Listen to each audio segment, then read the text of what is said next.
All right, we are at the top of the hour, so wanted to go ahead and get started. Today's TI Talks is titled Leveraging ESSER, which is a hot word today.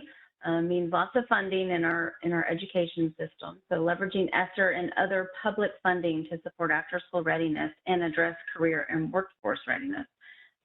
So today we are going to have Gina Warner from National After School Association speak to us, but we're going to give a few extra minutes in case WebEx is a new platform for you.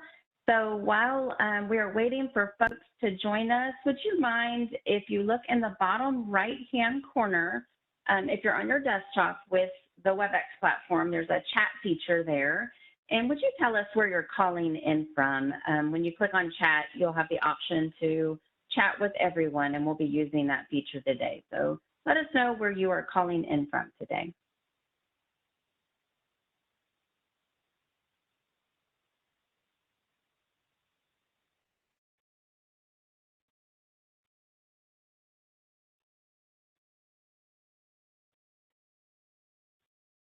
All right. Got California, Texas. Tilda, I cannot hear. Is everyone else able to hear me? Yeah? Okay. Frankfort, Kentucky, Canyon Lake, Boston, pi r squared. Love it. For Tilda, who is unable to hear, possibly look at the audio and video in the top menu. Westchester,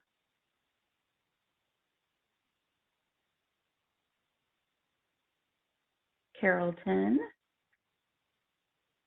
we got Alabama. All right, San Jose, California. Awesome. So all over the place. It is so great for all of you to join us today. We appreciate your time. My name is Cindy Lynch, and I'll be your moderator today. And just a few little housekeeping items.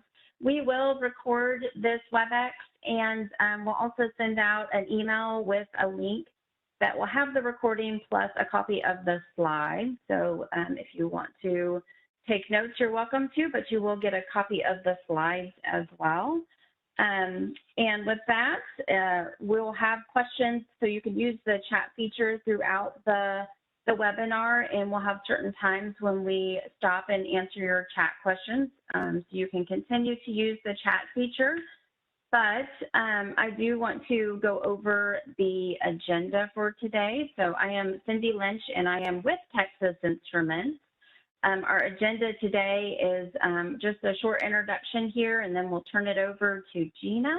And then I'll do a little, how does TI connect to the information that Gina has presented in the after school market, and then a little closing. So at this time, I would like to turn it over to Gina Warner, who is the President and CEO of the National After School Association. Gina, thanks for being with us today. Over to you. Thank you, Cindy. So first, a shout out to my fellow Alabamian on the call. Gina, we don't hear you. You're muted. Oh.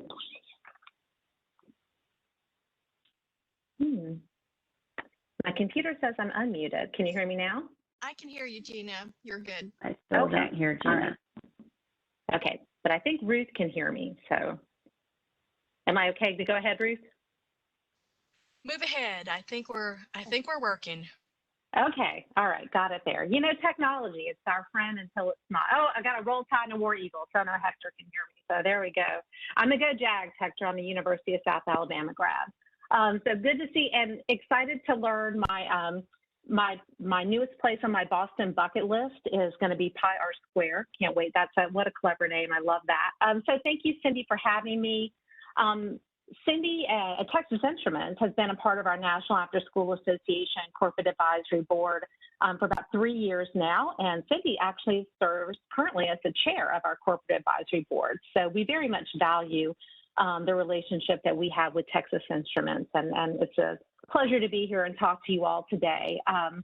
Cindy said, I'm president of the National After School Association. I've been in this job about 10 years. We are headquartered in Washington, D.C. I live in the D.C. area. We have about 36,000 members around the country in every state, and an increasing presence actually in other countries, as well as, you know, everyone is becoming so focused on the importance of time that children spend not in a classroom. And of course, you know, the past 18 months, kids have spent a considerable amount of time not in a formal classroom. Prior to my work at NAA, I ran the after-school intermediary program in the city of New Orleans. Did that for about 6 years in the aftermath of Hurricane Katrina, so certainly keeping close tabs on what that community and that region is going through right now. I've worked in the U.S. Senate and actually worked as a classroom teacher. So yes, I'm old. I've been around a long time and done a lot of things. But the great news is I can bring all of that experience to my work at NAA and really try to understand what it's like to be in a classroom, to be with young people, to work at the intersection of policy and education work, and then obviously support the professionals who do our work. So I'm going to assume that you're on this call because you and you're taking time out of your day because you understand and appreciate the important role that after school plays in helping young people grow, learn, develop, and succeed. Obviously at NAA, we believe in that. And we also believe that the key to a quality after school program begins with the adults who work in that program. I'm going to share quite a bit with you all today. Have really 4 kind of things I'm going to share. First, I'm going to tell you a little bit about National After School Association and about after school in general. I have some exciting brand new survey results to share with you about STEM and after school. And I see those of you working in STEM programs. I think this is going to be very valuable to you as you think about how to position the work you do as you're looking for new, maybe school partners or even new investors in your work. So that's exciting data I'll be sharing. I am going to give you the latest information we know about federal funding investments, how states are planning to use those dollars to support after school. And then finally, I'm going to conclude with how we can help you if you're wanting to have a stronger after school presence in your school or district. So a lot to go over. I am actually going to turn my camera off while I'm presenting. I do have a couple of points where I'm going to pause the presentation and take questions, so I'll come back on screen. And then, of course, we have also dedicated time at the end for questions. So, all right, let's get right to it. So, National After School, let me go back one. There we go. National After School Association, as I mentioned, we exist to really support the professionals who work with children in a variety of after school time settings. So probably a lot of national organization names you're familiar with, YMCAs and Boys and Girls Clubs, but we also have within our network a lot of faith-based organizations, community-based organizations. We provide training and development, create and curate research, use that research to help our members understand and inform their practice, and we connect the people working in the field to the resources they need to deliver high-quality after-school programs. So I thought that I would share with you just a quick slide that kind of encapsulates the questions I probably get most frequently about after school. How many kids are in after school? See it there. You know, how many people work in after school? Well, we think this is the best estimate number we can come up with. What are we kind of talking about in terms of investments in after school, the money that programs are spending, you know, per child? We're looking at about $1,500 a year. Obviously, with some of these new investments, we hope that that might go up a little bit. And then, of course, I keep the sentence in there, with less than 25% of their waking hours spent in school, how kids spend their time matters. Now, we know that kids spend about, 95% of their waking hours over the last year and a half, not in a formal school classroom setting.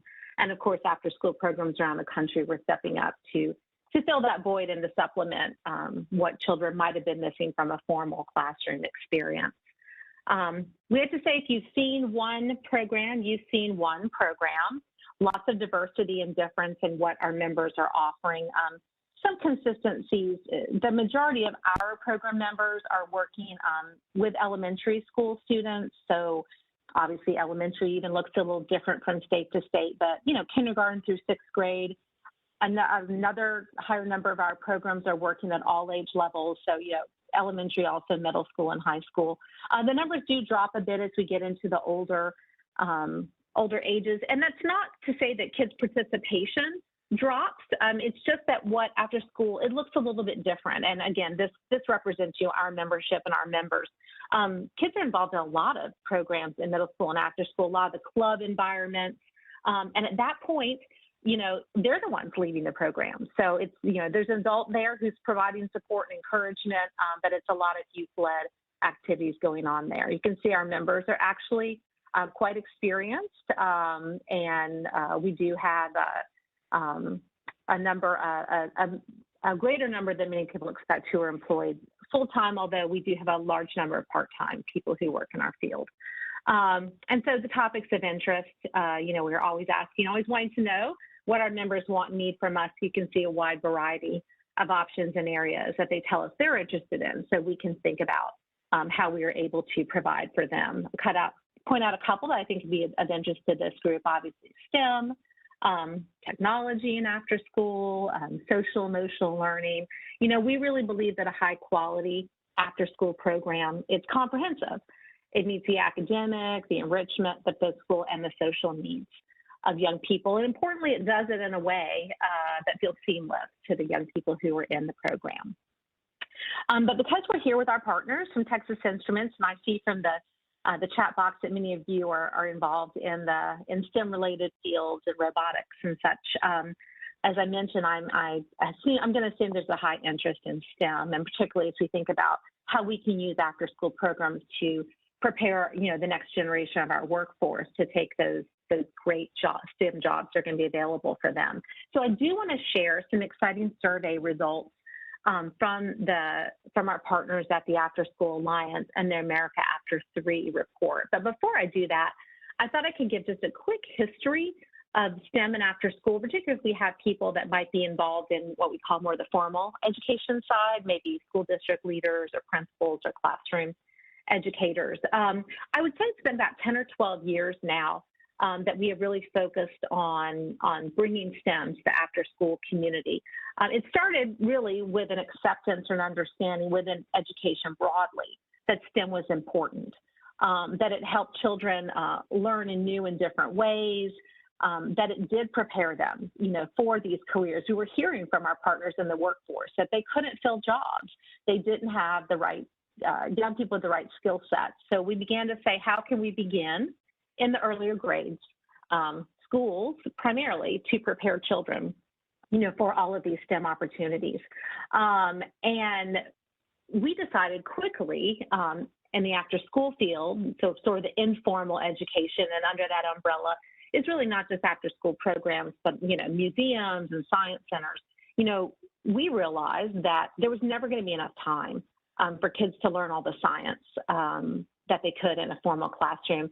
And there really wasn't the time for them to engage in STEM in a real hands-on learning way that we know is really integral to the great STEM learning experiences.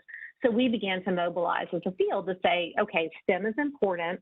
After school is a great place for STEM learning to happen. And then we, as a professional field, said, you know what, we're not going to assume that only scientists can teach STEM or only science teachers can teach STEM. And so we began to prepare our after-school workforce to be able to deliver high-quality STEM learning experiences. And right now, we actually have a STEM credential for after schools. We're asking people who sit for that credential. We have a course of study, and what do they know, what do they show, to be able to deliver, again, high-quality STEM. So we've come such a long way in being able to offer STEM experiences as part of after school.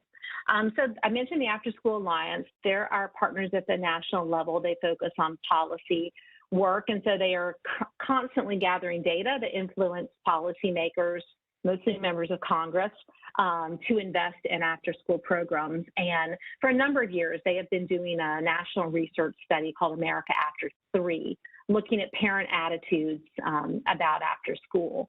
And they have just this summer released, as part of the most recent America After 3, and they were in the field in January, March of 2020. So, in that pre sort of pandemic time, lapping a little bit into pandemic time, with a special analysis of STEM learning. And so this is really, their first STEM report came out in 2014. So this is the first look we've taken again now at trends and at attitudes towards STEM education. So let's start with the good news. STEM learning is on the rise. I'd like to attribute that to all the work we're all doing collectively in the education space, working with our partners in the workforce space to reinforce that STEM skills are important and that after school, again, is a great place for STEM learning to happen. So again, we've seen a nice increase since 2014 in the number of STEM programs and STEM learning that's happening in after school. More good news, more learning is happening, a great variety of learning. So we've seen increases in every area.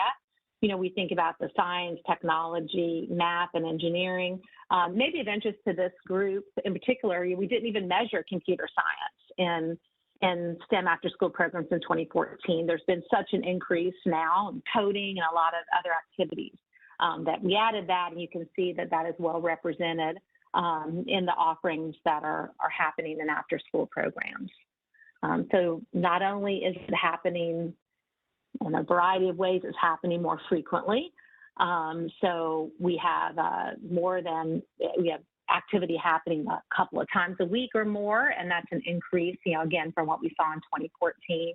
And we have more parents saying that their children are participating in STEM activities at least once a week. So again, we're up from that ranking that we had a couple of years ago. So again, to reinforce this, America After 3 is a survey of access and demand, and it's surveying parents. Obviously, the After School Alliance knows that parents, constituents are influential on their members of Congress, so they want to be able to go to them and tell them, this is what your constituents, you know, who are parents, want, and parents want more STEM for their kids. That's a pretty significant, you know, more than 10% jump there. So to be able to say 3 out of 4 parents want after-school programs that teach STEM, that's pretty significant. So again, if you're on this call and you have a STEM program, to have data like this and to be able to go and say, you know, this is what parents want, parents of, you know, if you're approaching an after-school program or you're approaching a school, to be able to have this data in hand to say, you know, this is something that I think parents, you know, in our community, in your community would want. And so interestingly, so, you know, after school is a competitive marketplace in some communities. You know, parents are making decisions about which after-school program to send their children to, and they are prioritizing STEM learning and selecting that program. So again, more good data there, and I think to be able to talk, and it's good data for all of us as we talk to not only policymakers but funders about what parents want and about how we can bring more of that learning, you know, to them. So all these findings are really good, that there's more learning, there's different learning, it's happening more frequently, and it's really an important data point for us. But we still see some gaps, and that means there's room for opportunity. So we know, and you know, certainly those of you on the call who are in the corporate workspace know this, that women and people of color are underrepresented in the STEM profession. So as we're thinking about who we're going to be targeting, you know, in these programs, in these young people, and I wish I had this data point in front of me, but I believe I'm correct in saying that, you know, the research tells us that girls lose interest or believe they can't do science as early as 3rd grade. So we can't wait until high school to give them these kind of opportunities. You know, we need to build up their confidence and expose them to these opportunities at a much younger age if we want them to really consider STEM as a career track for themselves. So the good news is, you know, for these groups that we know are underrepresented in the workforce, we have after-school programs that are serving these constituencies and preparing them for these STEM careers. So like I said, you know, focusing on girls, focusing on students of color, getting them at these young ages.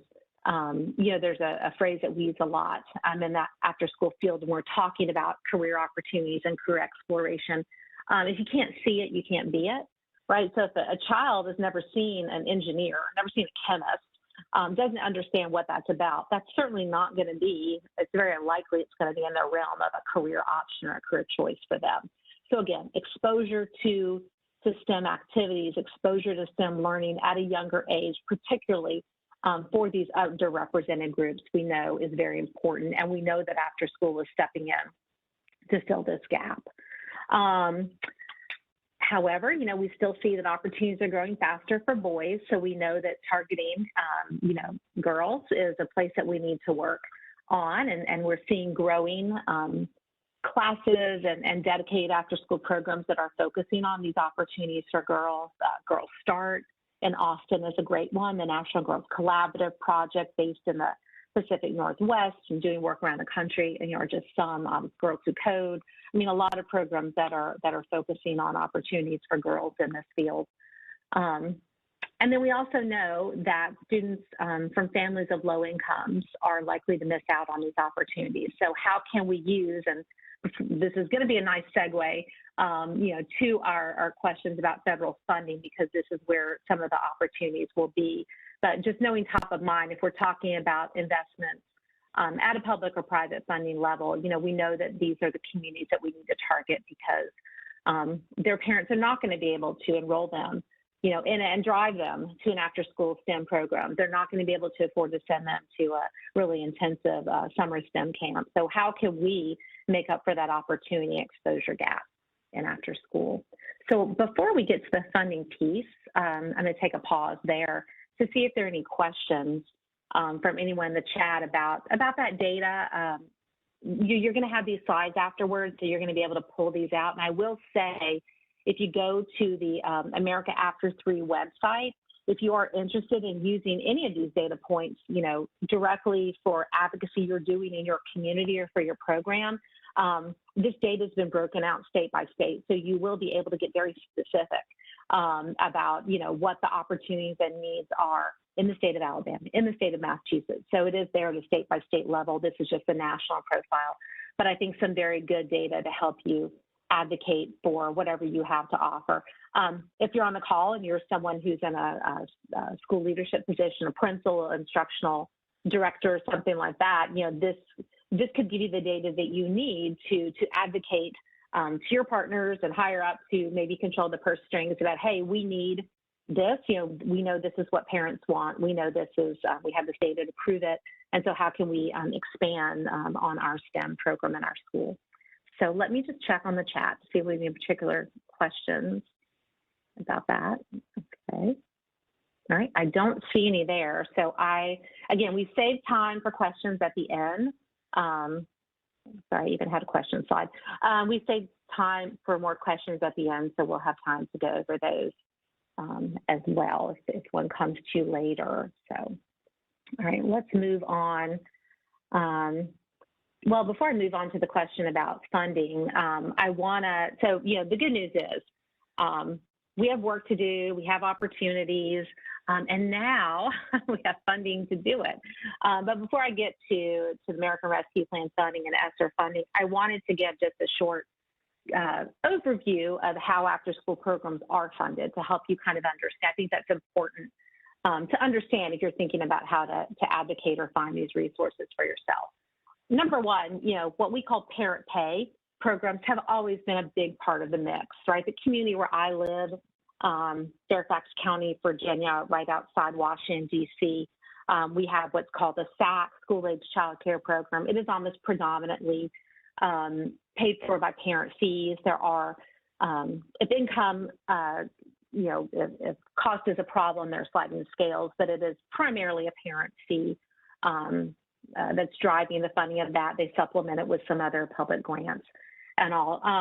Over the years, there have been some child care subsidies. Think about just like you have child care subsidies for low-income families to have daycare opportunities. Well, a lot of people don't know that there are also those same subsidies apply for after school.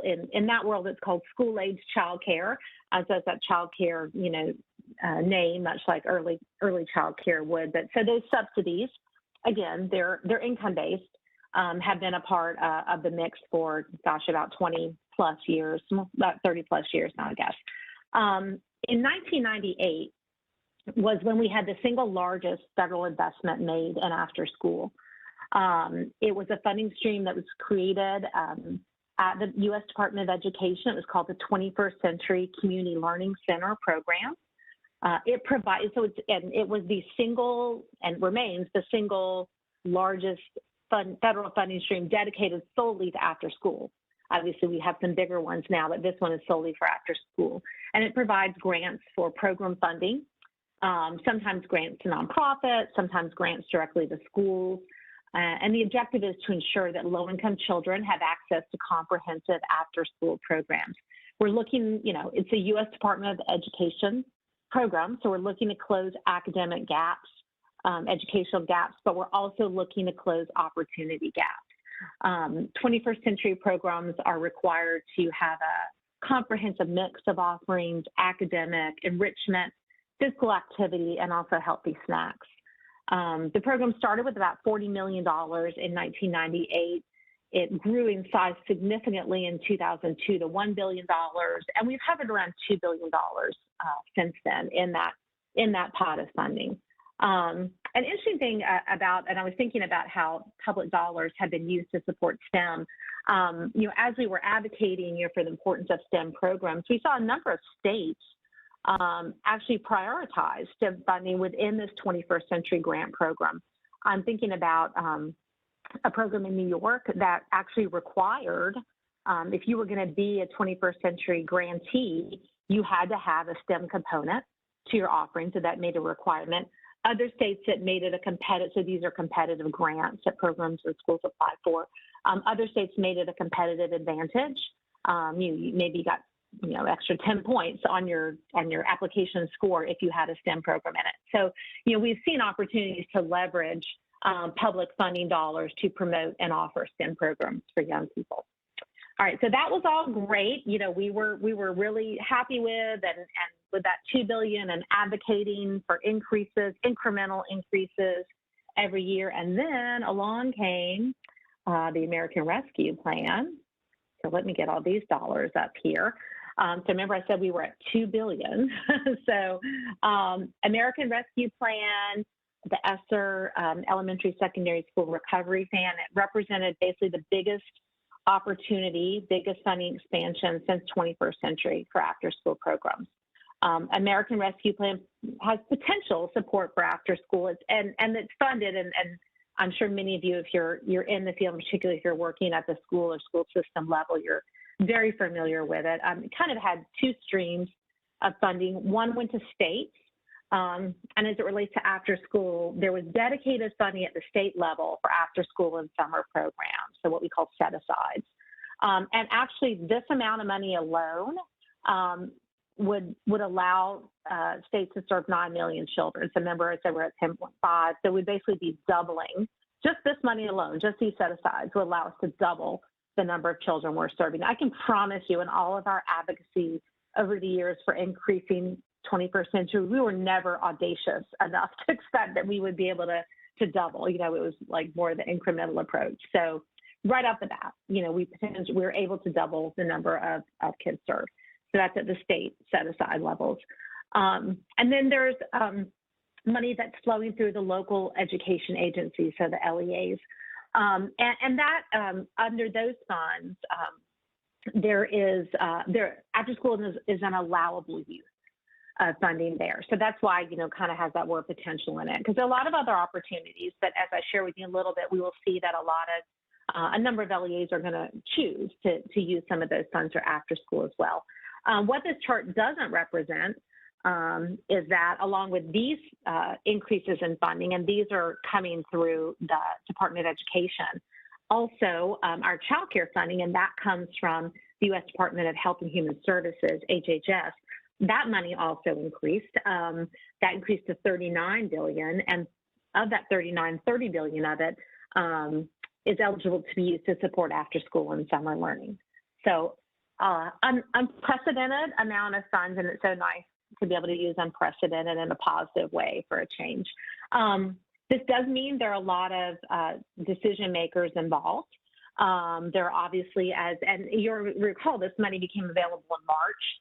So there was a lot of work happening very quickly in the late spring to get some of that money out of the door for summer programs. But states were given more time to put their thoughtful plans together. So at the national level, we've been working with national partners and Department of Education to come up with guidance and guidelines on what these state plans are.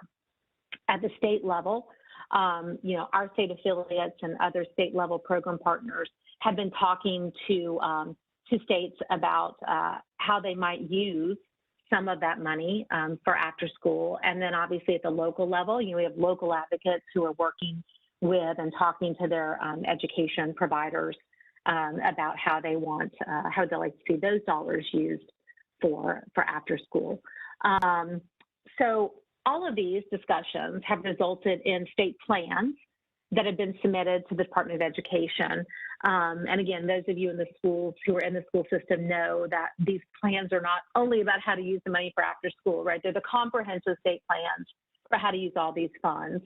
So it's, everything from, how you're going to return to school, how you're going to coordinate with your other federal funds. But we began to see some really encouraging trends.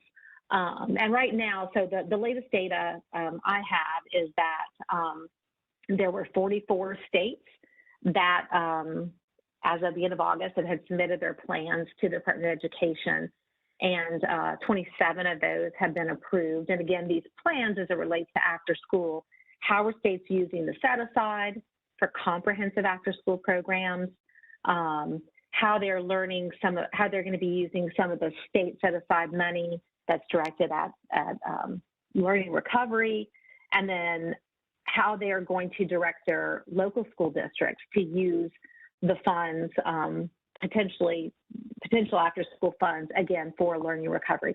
So I'm going to emphasize those words, comprehensive after school and learning recovery, because we're going to come back to talk about those in a little bit. But I wanted to share some of the trends that we're seeing from and this is reflective of the 44 state plans, not just the 27 that have been approved. So 11 states, so nearly a quarter of them, have proposed to combine the after school and the summer into one big funding stream to support and encourage year-round out of school learning. And this is, there's so much data about, summer slide and summer is a really important time for kids. To the extent that we can maximize and coordinate, what they're doing after school in the school year with what's happening in the summer. And this plays out looking like that very much in the field. Often you'll have, and I'm just going to use a YMCA as an example because it's something everyone's familiar with, a YMCA program that's working at a school during the school year every afternoon, say from 3 to 6, providing programs. And then they'll come in, maybe there'll be a week break after school's out, and the YMCA will come in and run a summer camp program, maybe every day from 8 to 6 for 6 to 8 weeks over the summer. So it feels and looks hopefully seamless for the families. What it looked like for the providers was much different because that money to run it during the school year and that money to run it during the summer came from two different places, and often it was very last minute as to when that money was going to be released and how they could use it, and that would impact, staffing ability and everything. So the idea that we're moving towards more comprehensive offerings, that's just going to make it, so much easier on the providers so that they, in turn, can really focus on the programs that they need to offer for young people. So 18 of the 44 states are going to include their existing 21st century community learning centers in their grant programs. So that means they're either going to take this existing, as you can imagine, for any grant, right? They get many, many more applications they're able to fund. So 18 of these states are saying, all right, we're going to take this federal money we have and we're going to be able to fund the programs we weren't able to throughout the school year. So that's great news for those states that already have a robust 21st century offering that they can just fold in and be able to expand right away what they're offering. 21st states plus the District of Columbia are encouraging comprehensive after-school programs that prioritize partnerships with community-based organizations and nonprofits. And again, there's a lot of research out there that says partnerships between community-based providers and schools are essential to delivering the strongest outcomes. So rather than a school solely providing after-school programs, if schools are in communities where there's a robust nonprofit and community organization infrastructure there, they can partner with them to deliver those programs, and they're going to make it a priority. It's what these funders are saying. They're going to prioritize those partnerships when they're awarding these grants. And now 10 states have taken a bit of a different approach. They're limiting the grants to school districts and allowing school districts to run it. And so, I'm reminded that, there are places around the country that don't have robust nonprofit communities. So the rural area community where I live, where I grew up in Alabama, did not have nonprofits that were doing a lot of after school work. They were maybe doing other nonprofit work, but not after school. So, the school systems ran the after school programs, ran the 21st century programs, and they're still very high quality. So I guess what I want to say is where there's an opportunity to work with community-based organizations and nonprofits, the research tells us that's valuable. We recognize that that's not the case for every community. So where that is not the case, that, we're counting on our school partners to deliver strong after-school programs to the young people. And then 16 of the states said, you know what, we need a little bit more time to develop our after-school and summer learning strategies, looking for more data, looking for more feedback from partners on that. And again, I'm going to show this map up. Our state affiliates, state network partners have been sitting at these tables, at these planning committees, advising and making recommendations to the states about how they will use this money. So we're very pleased, with the results that we've seen, and we've seen states, value after school and putting money behind this, not only where they were required to set aside money, but where they had discretionary uses that they were choosing to value and invest in after school. I wanted to share quickly like 3 specific states. I just pulled some excerpts from their state plans just to kind of show how they're approaching it. Tried to make it as geographically diverse as I could. So the first, and I also tried to pull out a couple that were highlighting prioritizing STEM in their program. So the state of New Hampshire, they would like to use their ESSER funds, again, to provide comprehensive wraparound services. So, some terms that we know mean, looking to provide that academic, that enrichment, and social, emotional, physical opportunities. They want to partner with community-based organizations, and they have prioritized, and they're also predominantly focusing on low-income communities, and particularly those with a high number of English language learners. And they're focusing on areas like digital literacy. They're looking at doing some joint family instruction, so that's something else I thought of interest.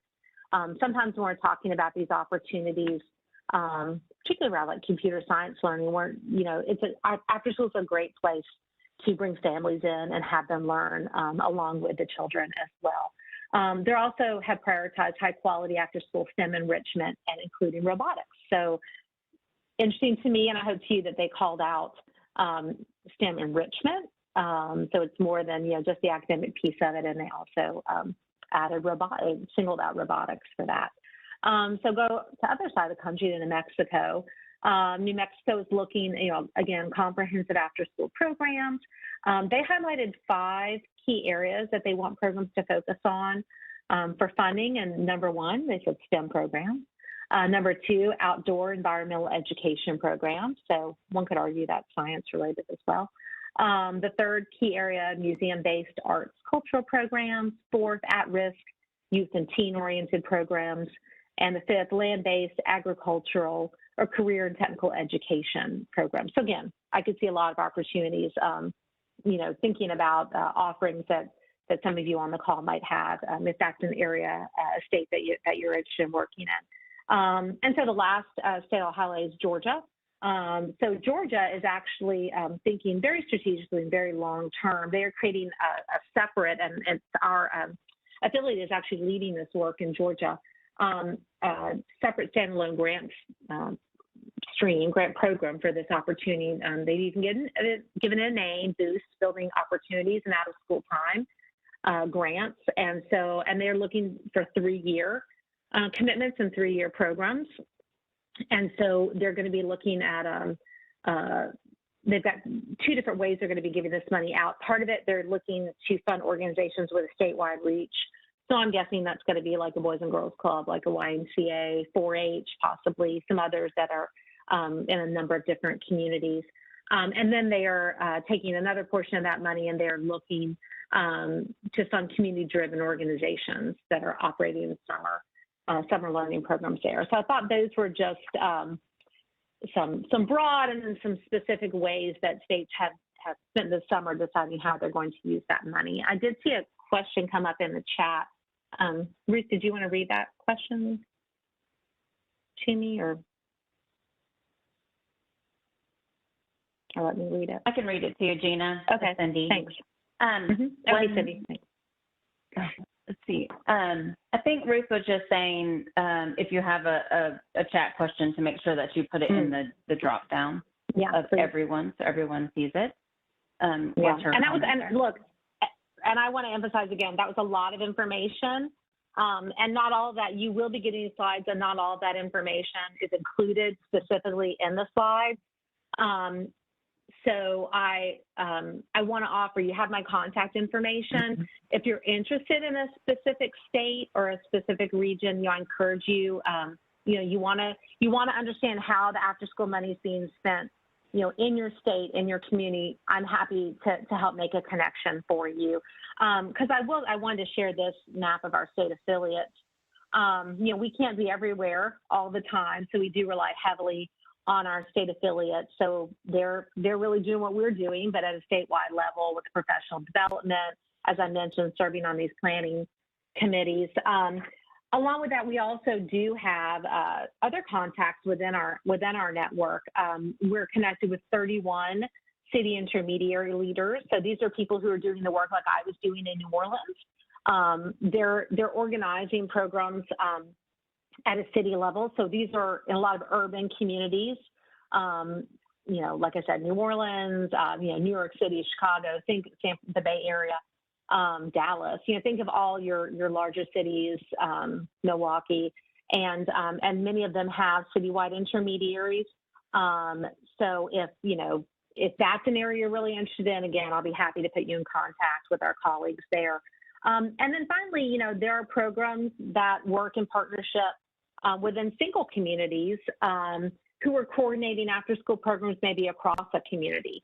So thought I'd use I'd use Texas as an example to talk about kind of what those 3 different relationships look like. At the state level, so we have our affiliate Texas Partners in Out of School Time, right? So they are in Austin working, with the state agency leads, state legislature to get funding and support for after school programs. We're also connected to Dallas After School. So Dallas After School is the citywide intermediary in Dallas that is coordinating programs in that area. Fort Worth has its own intermediary. Houston is actually interesting. They have Houston's, I think it's called CASE, Center for After School Enrichment. And that is housed within, I believe, the Harris County Department of Schools. And so they coordinate all the after school programs for Houston. And then Austin, actually the YMCA in Austin, I believe runs, I want to say it's 84 elementary school programs within Austin ISD there. So I just use Texas, and it's big, right, as an example of what those different areas would look like. So just to, I guess to further emphasize, there's not necessarily any one point of contact.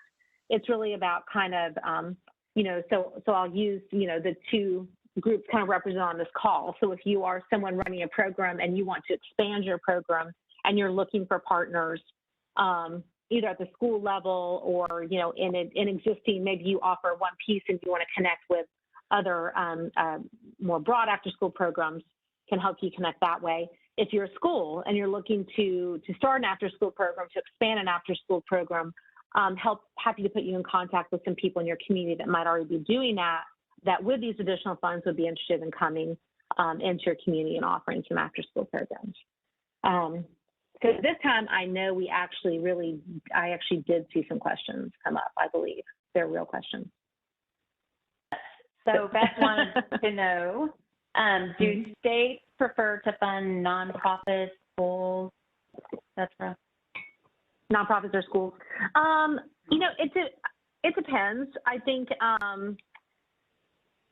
it just depends on how they've done it, what their history is. Most states have a history of funding nonprofits with 21st century programs. So they already have systems set up to do, for states, it's all about how can they get a lot of it's about the logistics, not really about the philosophical beliefs. So how can they get the money out the door quickly? But a lot of them, because they've been funding through 21st century for almost, for more than 20 years, have those systems in place and those vendor relationships. And so have a system to work with nonprofits. And so, so we see a lot of that happening again. And there's just some states where there just isn't as robust a nonprofit presence as there are in others. So in those states, I think you will see them leaning on schools to provide the after school experiences. But I can't say that I've seen necessarily a preference philosophically. I think we've done a good job, I would say, in after school. We've moved away from the days of No Child Left Behind, where all success in school and after school was measured by standardized tests. And so when that was the case, there was a lot more pressure on academic performance. And sometimes you might have seen states that felt like, they needed to vest that in the schools. But like I said, we've really moved away from that. And now we understand, it's not just about academic performance. It's about kids' social and emotional abilities. And so, and that's an area that after school's been working in, from the very beginning. So I think we see, I'd say your informed state education leaders who are very open and accepting. And I think they also realize the limitations of what schools can do. If you didn't realize that, right, we've seen it in the last year. So really kind of understanding, pardon the overused expression, that, it takes a village. So how can they really bring all partners to the table to deliver for kids? Great, thanks. And a follow-up from Beth was, does Boston have a single clearing entity, Boston Public? It does, and I'm very good friends with the guy who runs. So Beth, if you want to reach out to me, I'm happy to connect you to, because I'm trying to think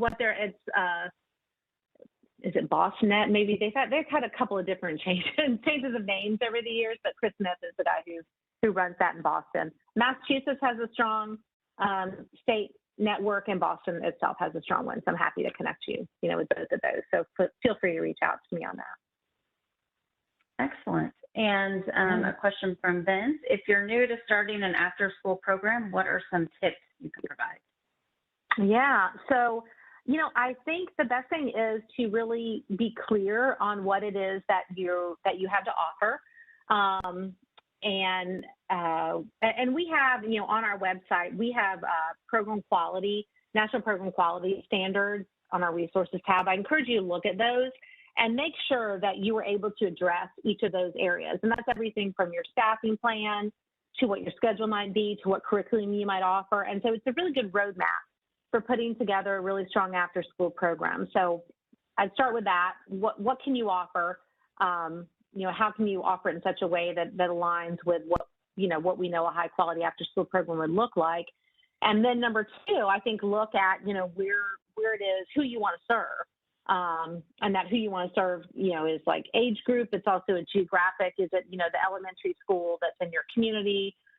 Is it kids that, live in a housing development? I mean, I've been talking a lot about schools, but, there are a lot of programs that serve, kids who live in housing developments. There are programs to serve kids who are homeless. So there are a lot of, so think about who it is you want to serve, what you have to offer, who it is you want to serve, and then who you need to talk to about making that happen. Thank you. And one more came in. If you're evaluating after-school programs, what are some good markers to look for? Yeah. So I would go back to, our program quality standards. Again, so there are over 10 different 10 different topic areas.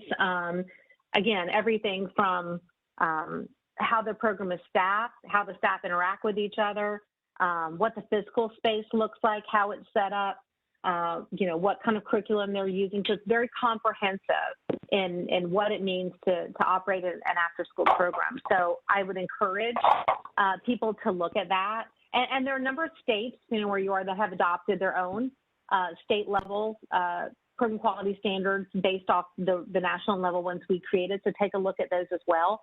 And maybe do a little self-assessment. Where are you on that? Where do you need to improve? And then look, for where those gaps are. Then look to NAA, or maybe look to again, your state after-school network.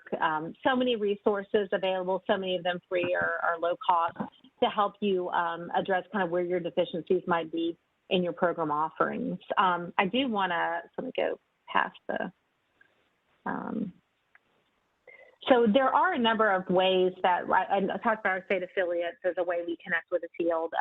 Then we also have a number of products and resources that we create. And so every week we're sending out to our members an e-newsletter. And so every week has about I'd say 4 or 5 articles, resources, hits inboxes every Wednesday. So I think our community is, I hope it's something they look forward to receiving, because they know it has practical, useful knowledge that they can use every day, in their programs. So, and then we also have, I mentioned our website, we have a number of resources, our program quality standards, similar to that. So what a high quality program looks like. We also have our core knowledge and competencies, what a high performing after school professional looks like. So, again, around 10 competency areas. Encourage you, to give that a look if you are an after school professional on this call, and see where you rank on that. We have an after school tech toolkit that we created a couple of years ago in partnership with Google. So if you're looking to increase your technology skills, all free resources there for that. A number of again, articles, resources that go beyond what we offer in our e-newsletter. We have a quarterly magazine, have our newest one coming out, I think next week. So if you want to see that, sign up on our website. We have a couple of levels of membership there that will give you access to the magazine. And then, of course, we're on all the social media channels like everyone else is. And, of course, our biggest offering, which I am, so hopeful about, is an annual conference scheduled to happen in March of 2022 in Las Vegas. We've not been able to have it, like everyone, during the pandemic. It's been 2 years for us. So we're really excited to bring everyone back together. Pre-pandemic, we had around 2,000, sometimes more than 2,000 people coming together, more than 100 workshops, keynote speakers, exhibit halls, all the wonderful things that we miss so much about being able to gather in person. So we're really hopeful that we're going to be able to be together again in March in Las Vegas. So if this is something that sounds of interest to you, we're going to be opening up registration later this month. So definitely make sure you're on our list to get that. And let me see, I think that's everything I had to share. Cindy, I know, saving you some time, because I know you had some stuff that you wanted to present at the end as well. Yes, thank you, Gina. Are there any additional questions, or if there are, if you guys want to post them in the chat, we can always revisit for questions that may come in. And thank you so much for that information. It was really helpful to hear the breakout of how after school is organized. And I love when you say, if you've seen one after school program, you've seen one after school program. So we found that to be true. Texas Instruments is, I would say, fairly new in the after school space. And so when we were introduced by you to a few state affiliates, it was interesting to learn just how different they actually are. So I'd encourage anyone who wants to pursue more of a connection with after school, or making your after school program more robust. NAA is a great resource, and Gina has been wonderful in making those connections for us. But a few things about Texas Instruments. I love hearing that STEM is on the rise, according to the America After 3 report that Gina shared with us. And even better is all the funding there to support it. So with that ESSER funding, it's great to see the importance that after school and summer programs and out of school time is in relation to the amount of funds available.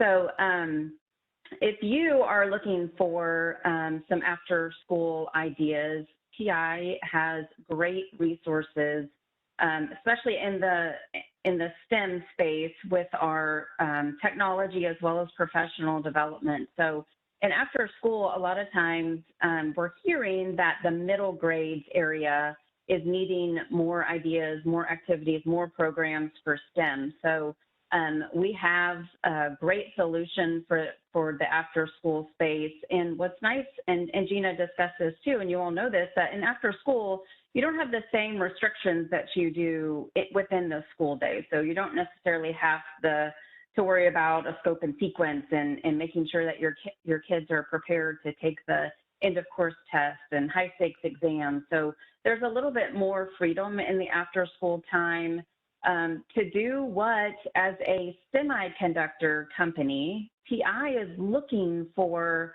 employees to hire. So you're educating them, you're working with them in after school programs, but we need students that are coming in that not only have the knowledge of technology, but they have just this passion for it and this thirst for creativity and curiosity. And those are things that are really hard to teach.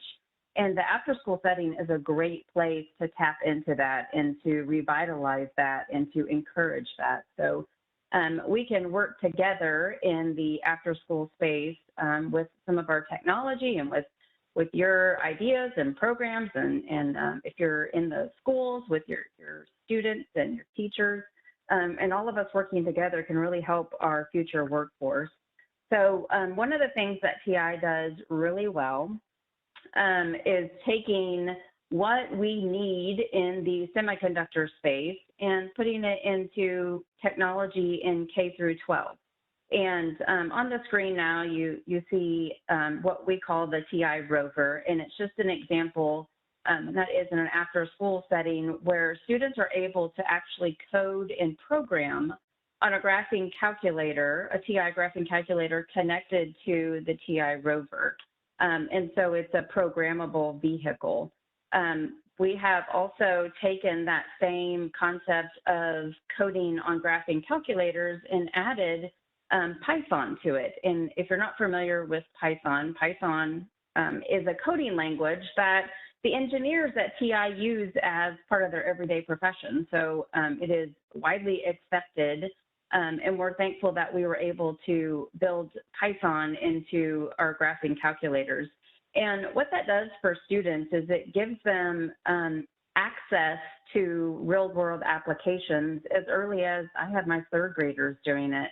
And you know, the only problem when they start doing this is it's fun and they don't want to stop and move on to the next subject. So really it's all about supporting students and the after school professionals and having some time to explore with this technology. So TI knows that, and the part of TI that I'm in is called education technology, and a lot of us are former teachers. So I am a former math teacher, and what we've done is we've put together resources to help you as an after-school professional, or if you are working with after-school professionals, to have resources and content and videos and lessons and all kinds of cool things that you can do that are free on our website. So we have 10 minutes of code activities that will help you with our technology that are just quicker kind of intros into coding with our graphing calculators. We have STEM behind cool careers. So there's STEM activities there. We have a former NFL football player turned mathematician who gives a great lesson there. We have STEM where it takes the concepts of what a pilot does behind the airplane and flying. We have sewing activity, we have art activity. So we're really trying to make sure that we're meeting the interests of students, zombies, Hollywood, health, sports, NASA, all different kinds of resources and activities that are free, and we would love for you to tap into them. We also have a student contest called TI Codes.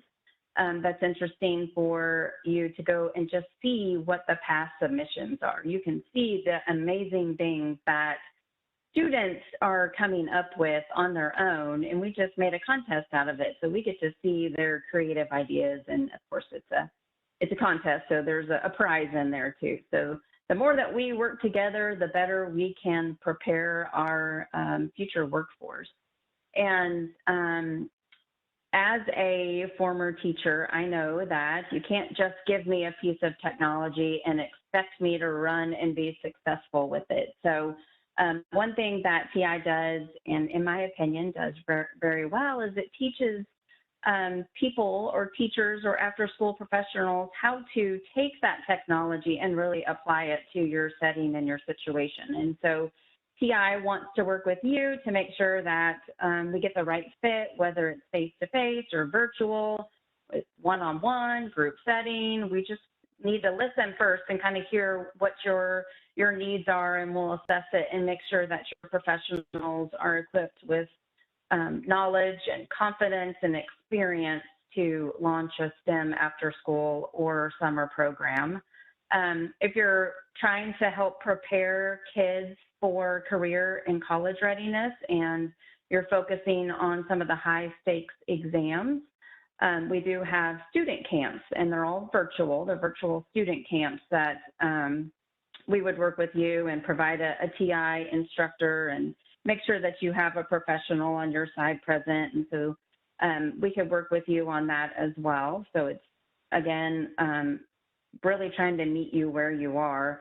But one thing that we really do well with our technology is it's hands-on. And so you have that engagement, and I really like the connection between the 21st Century Community Learning Center grants, where they were focusing on academics and enrichments and physical activity. And we do all of those things. We don't do the healthy snacks part, but we do the rest of those. So you can simply take a probe and a graphing calculator and go outside into the schoolyard and take temperatures and take pH readings. And so you can do activities so that you can get your kids up and moving and working in small groups and communicating together. And again, it's engaging. It cuts down on any kind of discipline issues you may have when kids are having fun and they're engaged and they're learning. So we would love to work with you to tailor a professional development for your needs. We also have grant resources. So in addition to the great ESSER funding that's available, we have an amazing grant team here that can help support you. And Eric Batten is our point of contact, and Eric is on the phone. So thank you for being a part of this, Eric, in advance. So we'd love for you to bombard him with some questions and just get to know how we can help you in the grant space, what grants are available. We have a guide on our website that you can go to. We have grant writing resources. And again, I have a team of great experienced and knowledgeable professionals in Doris and Jen and Donald. They're, I believe, all on the phone. So reach out to them if you would like some assistance in the grant space. And we do also have, across the country, we have different representatives that can help you kind of tailor this conversation. So we call them educational technology consultants. And you can see the list of them as well as a link. And they cover different states and live in different parts of the country. And they are there to support you. So they work with many, many people in the STEM fields across school districts, all kinds of school districts, after school, community colleges, universities, pre-service programs. So they're mostly former teachers, So they have educational background as well, and are a great wealth of information on how TI can support you in our products, and can give you some resources as well. For example, we have what's called a workshop loan program where you can borrow our equipment, some of it for evaluation purposes, some of it if you're presenting at a conference and you just want to take it with you, or that's a good way to kind of trial and error our products as well. And our next TI Talks event will be coming up on October 28th. You are welcome to register to join us for that TI Talks event, but we've had lots of TI Talks events in the past, and they're all archived on our website, so you can watch those on demand as well. And every Tuesday at 7 p.m., we have a live webinar. Our Tuesday webinars cover lots of topics such as math topics and zombies and grant writing, all kinds of expanding things that might be of your interest, strategies, just basic technology skills that you are welcome to view and register online on Tuesdays, 7 p.m. Central Time. And again, those are also on demand, so you can view those whenever you would like, and feel free to share that information with anyone that you think may be interested. And that concludes our TI Talks for today. So thank you so much to Gina for sharing all that great information about the after school space. We've learned a lot from you, Gina, and look forward to a continued partnership. And also thank you for all of you on webinar joining us. We appreciate your time, and we'll stay on the line for a few more minutes if you have any further questions. But if not, you will receive an email from us in the next week or so with this recording and all of the slides, and we look forward to connecting with you soon. Thank you so much. Have a great Labor Day weekend. Bye now.